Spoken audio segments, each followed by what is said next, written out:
Ayun, nag-wild na naman ang mga membro ng PMCC Port Watch sa comment section. Pero tayo ka lang, naalala ko tuloy, nung ako ay naging PMCC Port Watch, sabi nila, kumplito daw sila sa kaloob. Ginagamit pa nga nila yung sulat ni Apostol Pablo sa unang Korinto, chapter 12, verse 28 na nagsasabi, at ang Diyos ay naglagay ng ilan sa iglesia. Una-unay, mga apostol. Ikalaway, mga propeta. Ikatloy, mga guro. Saka mga himala. Saka mga kaloob na pagpapagaling, mga pagtulong, mga pamamahala, at iba't ibang wika. Kaya napaisip ko tuloy, sino kaya ang propeta sa PMCC Port Watch? Kaya sabi ng ilan, yung pagiging propeta daw ay kasama na doon sa pagiging pastor at mangangaral. Pero ayon sa Biblia, ang kahuli-hulihang propeta ay walang iba kundi si Juan Bautista. Diyan pa lang, makikita na talaga natin na mga piki at mga self-proclaim. Diba? Pangalawa, yung apostol nila, bulaan. Bakit ko nasabi? Kasi self-proclaim. Ginaya niya ang pagkatawag ni Apostol Pablo sa pamagitan ng tinig at liwanag. Pero bago tayo magpatuloy, yang si Arsenio Periol, sa aking pagkaalala, bago daw niya tinanggap yung kanyang pagkasugo, ay naaksidente raw siya. At sabi pa nga raw niya, bubuhayin lang siya at tatanggapin niya ang kanyang pagtawag. At kasi sa kanyang pagtawag, tinawag daw siya gagaya ni Apostol Pablo sa tinig at liwanag na nagsasabi daw na go ye and preach the gospel.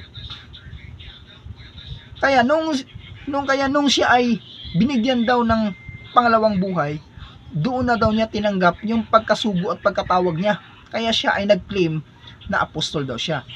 Ngayon, kung susundan natin ang kanyang argumento, si Apostol Pablo ay tinawag sa tinig at liwanag, pero hindi po nagtapos ang pagtawag ni Apostol Pablo doon sa tinig at liwanag.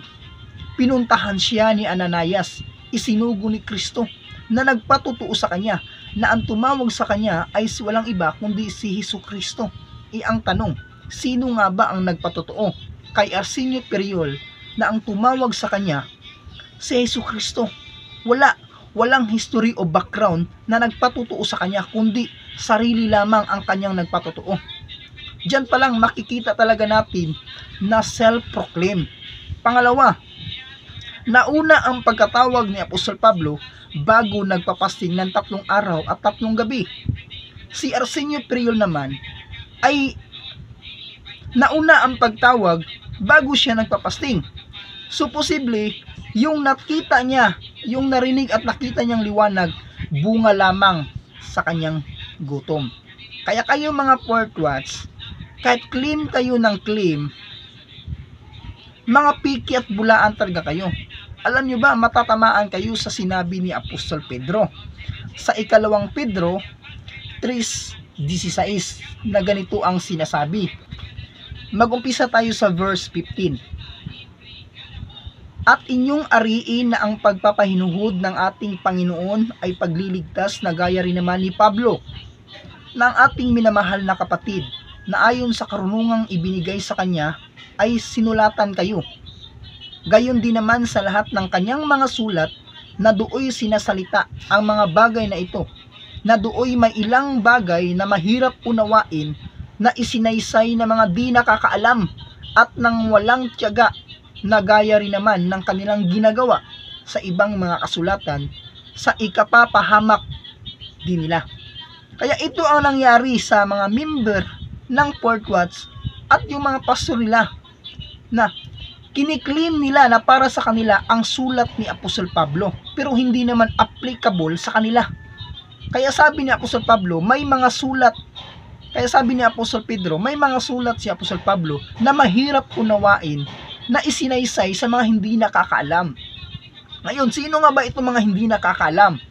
Ayon kay Propeta Isaias, sa verse 56, verse 11, yung mga aso na matatakaw na hindi nakakaunawa, walang iba kundi ito'y mga pastor. Di ba? Kaya kayo, gumising na kayo. Bumalik na kayo sa tunay na iglesia na itinayo mismo ng Panginoong Hesukristo, walang iba kundi ang simbahang Katoliko. Kaya umalis na kayo sa piking iglesia na itinayo lamang ng bulaang apostol.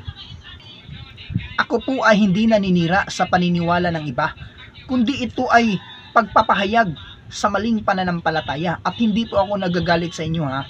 Kasi sabi kasi ni Apostol Pablo sa Tito 1:13, ang patutuong ito ay tunay dahil dito'y sawayin mong may kabagsikan sila upang mangagpagaling sa pananampalataya.